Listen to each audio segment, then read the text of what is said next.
आपका हमारे YouTube channel पर हार्दिक स्वागत है। अब आज जिस टाइटल पे मैं बात करने वाला हूँ वो है how to increase your brain power. अपनी दिमाग की क्षमताओं को कैसे बढ़ाएं, कैसे ज़्यादा से ज़्यादा चीज़ें याद रखें, कैसे एक बार पढ़ने पर ही कोई चीज़ हमें ज़्यादा देर के लिए याद हो जाए। तो इस टाइटल को आज मैं एड्रेस करूँगा। अगर आपको हमारी वीडियोस पसंद आती हैं तो नीचे दिए गए लाल बटन को दबाकर हमारे चैनल को सब्सक्राइब कर लें। इससे आपको हमारी कोई भी वीडियो का नोटिफिकेशन सबसे पहले मिल जाएगा। तो अपनी दिमाग की क्षमताओं को कैसे बढ़ाएं? देखिए, इस वीडियोस में जो मैं प्रिंसिपल्स डिस्कस करने वाला हूँ वो 8 टाइम्स वर्ल्ड चैम्पियन रह चुके डोमिनी ओब्रायन की एक किताब आती है, you can have an amazing memory, उस किताब से लिए हुए हैं। अब ये जो सर थे डोमिनी ओब्रायन, ये 8 टाइम्स वर्ल्ड चैम्पियन रह चुके हैं मेमोरी रिलेटेड कॉन्टेस्ट में। अब आप सोचते होंगे कि ये बचपन से ही ऐसे ही होशियार और बहुत ही तीव्र बुद्धि वाले इंसान रहे होंगे। तो मैं आपको बता दूं, ये एज अ स्टूडेंट बहुत ही पुअर स्टूडेंट थे बचपन से ही, और इन्हें डिसलेक्सिया भी था। डिसलेक्सिया वही बीमारी है जो तारे ज़मीं पर उस मूवी में उस बच्चे को भी थी। तो इन्हें बचपन में डिसलेक्सिया भी था। तो फिर ये कैसे बन गए 8 टाइम्स वर्ल्ड चैम्पियन? ऐसे बने कि इनने अपने प्रिंसिपल्स ऑफ लर्निंग को चेंज किया। देखिए दोस्तों, हमारा दिमाग की कैपेबिलिटीज़ होती हैं 2.5 पेटाबाइट्स। एक पेटाबाइट कितना होता है कि उसमें 1024 टेराबाइट्स आती हैं, और एक टेराबाइट, जैसे कि आप जानते ही होंगे, आजकल कंप्यूटर्स में ही 1 टेराबाइट की मेमोरी आती है या एक्सटर्नल हार्ड डिस्क्स आती हैं 1 टेराबाइट की। 1 टेराबाइट में 1024 जीबीज होती हैं, गीगाबाइट्स होती हैं। तो हमारे ब्रेन की कैपेबिलिटीज़ होती हैं 2.5 पेटाबाइट्स। तब भी हम आम से आम चैप्टर्स याद नहीं कर पाते, आम टॉपिक्स याद नहीं कर पाते, आम चीज़ें ही हम मेमोराइज नहीं कर पाते अच्छे से। तो इसके रीजंस क्या हैं? देखिए दोस्तों, इसका रीज़न ये है कि जब हम कोई चीज़ पढ़ने बैठते हैं तो हम we try to mug it up, हम मगिंग करना चाहते हैं उस टॉपिक का।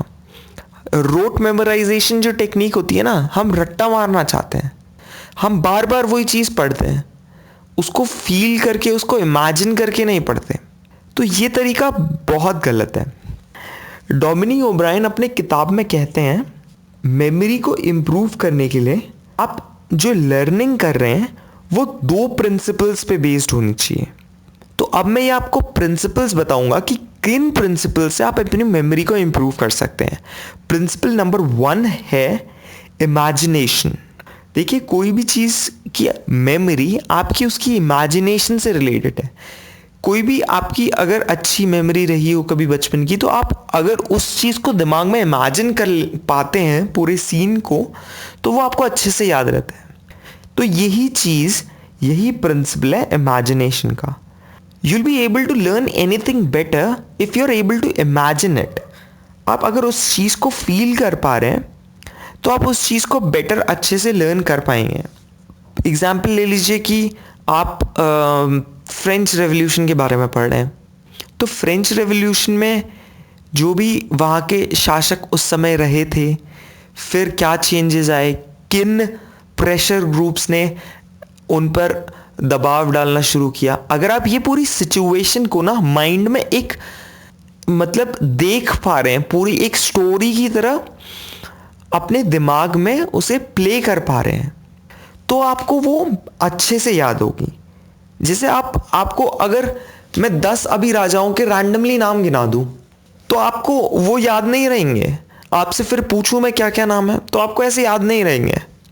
लेकिन अगर यही चीज़ मैं आपको बताऊं कि पहले ये राजा थे, उनके पुत्र ये थे जिन्होंने इस तरीके से इनको दगा दिया अपने पिताजी को, और इस तरीके से फिर ये राजा बने, फिर इनको यहाँ से कुछ प्रपोजल आके इन्होंने हराया, तो आपको ये पूरी स्टोरी के तरीके से याद हो जाएगा। आप अगर सारी चीज़ों को इसको इमेजिन करेंगे तो कोई भी चीज़ आप पढ़ें तो उसे इमेजिनेशन के साथ पढ़ें। और जब आप चीज़ को इमेजिन कर रहे हैं तो उसमें अपने सेंसेस को इंक्लूड करें कि जैसे ये चीज़ ऐसे दिखती होगी, लुक्स में ऐसी होगी, अगर कुछ स्मेल करने वाली चीज़ है तो उसका स्मेल ऐसी होगी, कोई इंसान है तो वो मतलब बहुत एक पावरफुल लीडर है तो उसकी एक अलग स्मेल होगी, एक ऑरा होगी उसकी, और वो दिखते कैसे हैं या उनका टच कितने हार्ड, ये सब ऐसी चीज़ें आपको अपने सेंसेस को इंक्लूड करते हुए चलना है। तो ये था प्रिंसिपल नंबर 1, इमेजिनेशन। दूसरी चीज़ है एसोसिएशन, प्रिंसिपल नंबर 2। तो कोई भी चीज़ आप पढ़ लें तो उसे एसोसिएट करते हुए पढ़ें, उसे लिंक करते हुए पढ़ें कि इसका पिछले वाले टॉपिक से क्या रिलेशन था, पहले ये हुआ तो उसने क्या बदलाव किए, क्या ऐसी सिचुएशनें आई जिससे ये होना पड़ा, या ये अगर कोई टॉपिक है, सपोज साइंस का कोई टॉपिक है, बक बूस्ट कन्वर्टर है या कुछ AC टू DC कन्वर्टर है, तो क्या वो नीड्स थी जिनकी वजह से इसकी ज़रूरत पड़ी, क्या एलिमेंट्स हमें ऐड करने चाहिए जिससे ये बना। तो ये एसोसिएशन, जो लिंक्स हैं चीज़ों के बीच में, वो आपको याद करना बहुत ज़रूरी है। Association between different things that you are learning, forming an association is important too, just like imagination is. So when you combine these two things, जब आप इन दोनों प्रिंसिपल्स को मिला लेते हैं, इमेजिनेशन और एसोसिएशन के प्रिंसिपल को, तो जो मेथड बनता है उसे बोलते हैं स्टोरी मेथड। किसी भी टॉपिक को एक स्टोरी की तरह याद कर लेना, उसे इमेजिन कर पाना, और जो काफ़ी सारी उसमें चीज़ें हैं उनके बीच में एसोसिएशन फॉर्म करते हुए चलना, इसको बोलते हैं स्टोरी मेथड।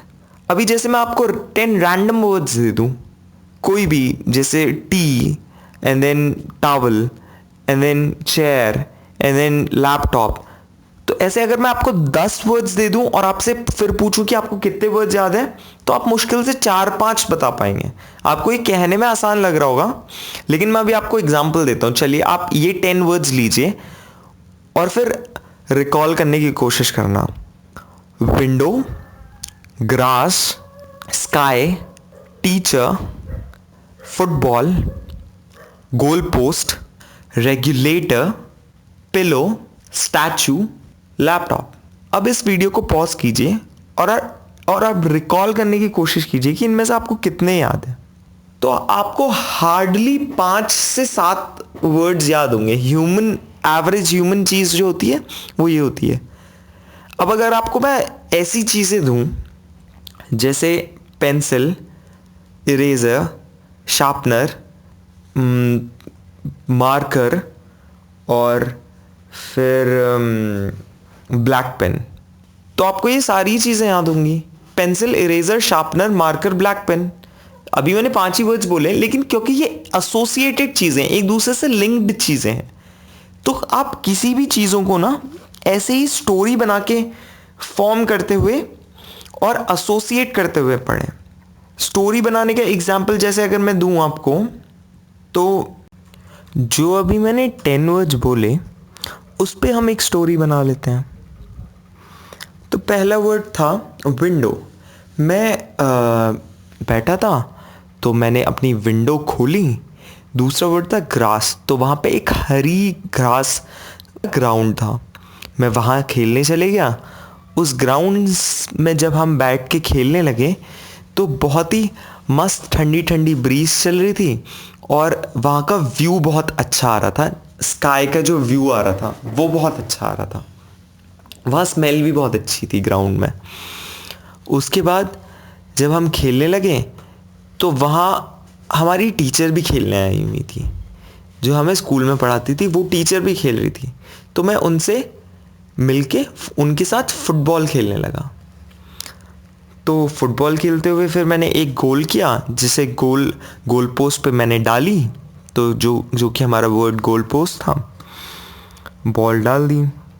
उसके बाद फिर वहीं से अब पिलो पे आप क्या बना सकते हैं कि वहाँ से एक पिलो बेचने वाला आ रहा था रोड से, तो हमें आवाज़ आई पिलो बेचने वाले की। तो जब हम उसके पास गए, वो दिखने में बहुत वीक सा लग रहा था, बहुत फ्रैजाइल सा। वो साइकिल पे आ रहा था, बहुत ही कमज़ोर सा दिख रहा था वो। तो जब हम उसके पास गए तो हम पिलो खरीद रहे थे, उसकी जेब से एक रेगुलेटर निकला। जैसे ही वो रेगुलेटर निकालने लगा, लाल रंग का रेगुलेटर था, बहुत भारी सा था वो। जैसे ही वो निकालने लगा तो एक फ़ोटो गिर गई। उस फोटो में बनी हुई थी स्टैचू ऑफ लिबर्टी, तो स्टैचू भी थी। तो उस फोटो को, जो कि एक छोटे फ्रेम की फ़ोटो थी, पासपोर्ट साइज़, तो उसको आप ले जाके अपने कंप्यूटर में स्कैन कर लिया अपने लैपटॉप पे। तो ये आपके सारे वर्ड्स पे एक स्टोरी बन गई। तो ये स्टोरी अगर आप विजुअलाइज करें तो आपको आसानी से याद होगी, कंपेयर टू वो 10 वर्ड्स जो कि रैंडमली मैंने आपको दिए थे। तो यही स्टोरी मेथड होता है। तो ये बहुत ही एक अमेजिंग प्रिंसिपल है, और ऐसे ही काफ़ी सारे अमेजिंग प्रिंसिपल्स ये डोमिनिक ओब्राइन ने अपनी किताब पे बताए हैं।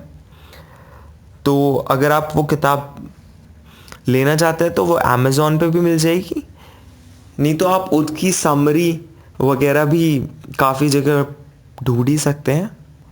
तो आपने मुझे इतना वक्त दिया, उसके लिए धन्यवाद। हमारी और वीडियोस को देखने के लिए अभी स्क्रीन पे जो लिंक आ रहे हैं उनमें क्लिक करके आप और वीडियोस को भी देख सकते हैं।